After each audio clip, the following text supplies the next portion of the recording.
Hey, this is Apibal. It is now 9:21 p.m. Eastern Daylight Saving Time on Tuesday, April 21st, 2015. I, of course, haven't really been blogging for a while, which I still plan on going back and fill in all the blanks whenever that happens.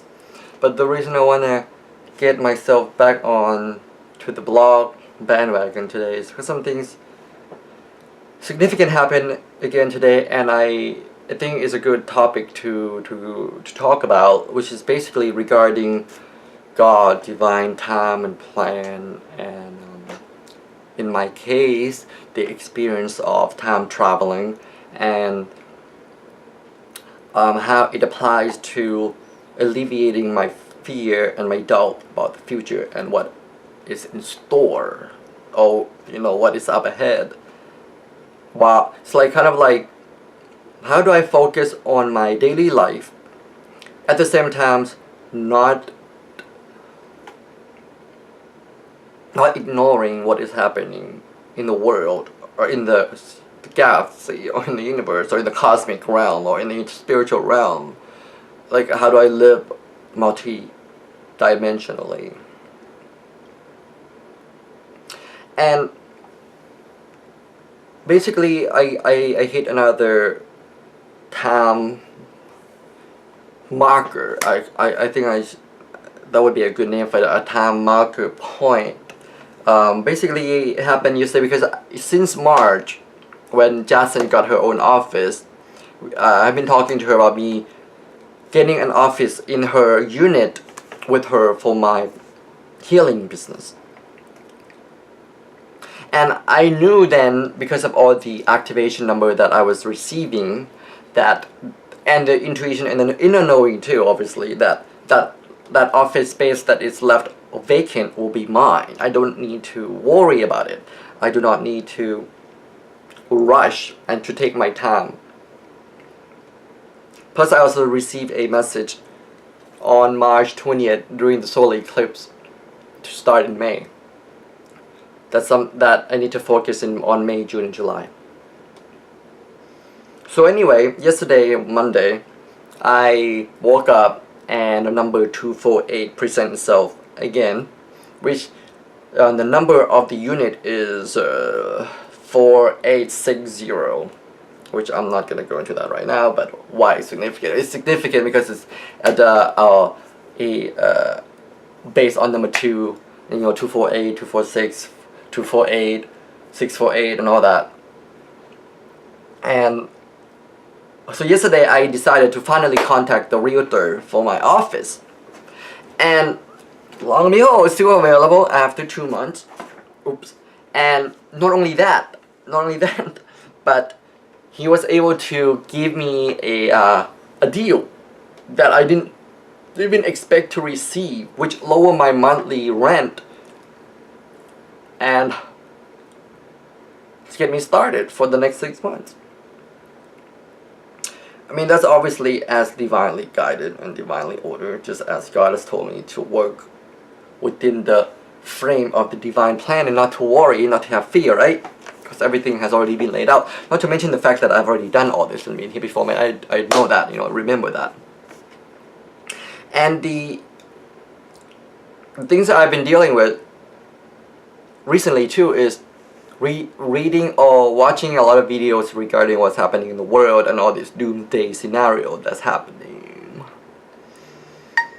like FEMA and aliens and all this craziness that's happening, that basically people are saying is happening in accordance to, like, all the prophecies.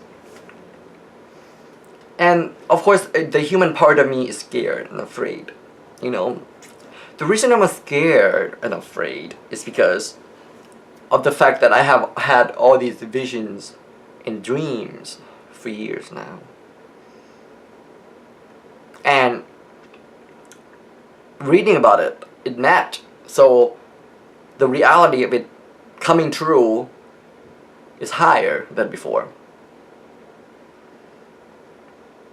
And just like any human being, or living being, let's just say, just like any living being, we don't want to deal with chaos. We don't want to deal with things that would hurt us, or even kill us, or put us through a very hard time.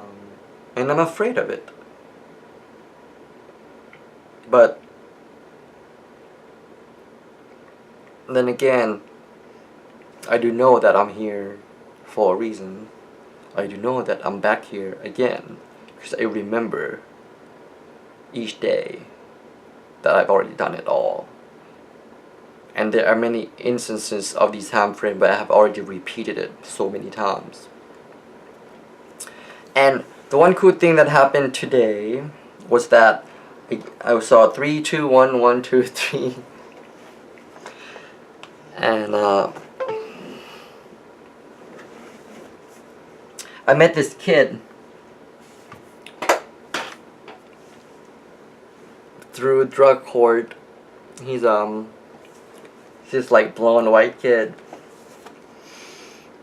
straight, and we were talking, hanging out while waiting for our meeting and stuff like that. And the moment when he asked me or told me to get on his skateboard, he's like, oh, this stable, like just get on it. And I was like, I don't know how to skateboard, and I don't really care to, because I've tried it before and I know I would fall on my face. So no, it's stable, just get on it. And then he held my hand and pulled me through the building. While that was cute, it was really cute for me, like, aw. But the significant thing that happened then was I remembered that this already happened.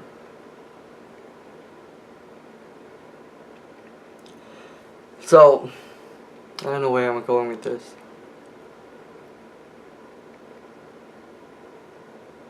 Anyway, I guess my point is,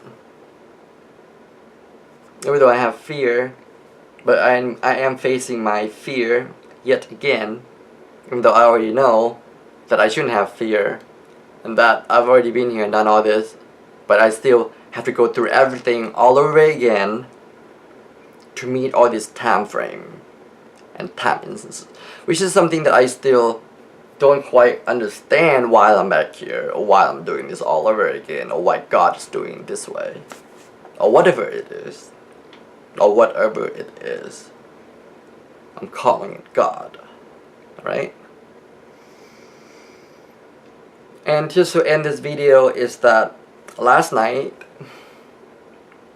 I was waking up during the night, but I had a hard time opening my eyes or moving my body. It happens before many times. And I was struggling to like really wake up, and I would like keep finding myself falling back to sleep. And when I eventually was able to open my eyes, I saw two entities to the left of my bed. One had a sort of a white cloud-like silhouette body. It was kind of square, but it has a long arm over my body. And the other one had a darker, shadowy figure. And I kind of kicked it. So I went back to bed. And then moments later, I opened my eyes to see a black cat sitting on my bed by the window. I had my pillow down by the window, one of the long pillow. So it was kind of like sitting on the pillow. And then when they saw that I was waking up, like opening my eyes, it literally jumped out the window. But my window is closed. So I do know that the entities are there to do something to me. Part for some kind of transformation. And it's funny too, because I was sharing it with that kid, you know, that guy that got me on the skateboard. He was saying something that was really interesting, because he said that maybe they are healing you in some part, but leaving some part not healed. I was like, what do you mean? And he was saying, like, for you to figure it out yourself how to do it. I was like, wow, I never thought of it like that. You know? And of course the black cat, I don't know, and he was like, well, maybe the cat was just like watching over you. I was thinking that maybe it's Suga, which is my black cat that died in like 2008. Who knows? But so because sometimes these entities do come in a form of animals, they seem to be able to shapeshift. And also I had a dream that the crocodile spirit entity that had been communicating with me since December of 2014 and like giving me messages about making the trip out to North Carolina for the lunar eclipse that had just passed in early April, which I did, and I met it through like a special dimension communication thing. It was kind of saying something about that I will see it again once my current transformation is complete. So that is interesting. That is interesting. So that's, I guess, kind of my update for now. I'm trying to focus on my daily life, like I say, and while living multidimensionally and not let the other dimensions kind of overtaking this reality that I live in daily life. To not be afraid. To not be afraid. And to know that, I just know that, God is there and all these forces are there to help me along the way and guide me along the way, and like all these time markers are letting me know each time that I have come to a time marker. It happens almost daily when I come to a time marker that I know that I hit another time marker, and that I'm on the right path as before. But then again, the question is, why am I doing the same thing all over again? This is Nattawat, Apibal, Nathaniel, Azurak, Artemis Shepherd.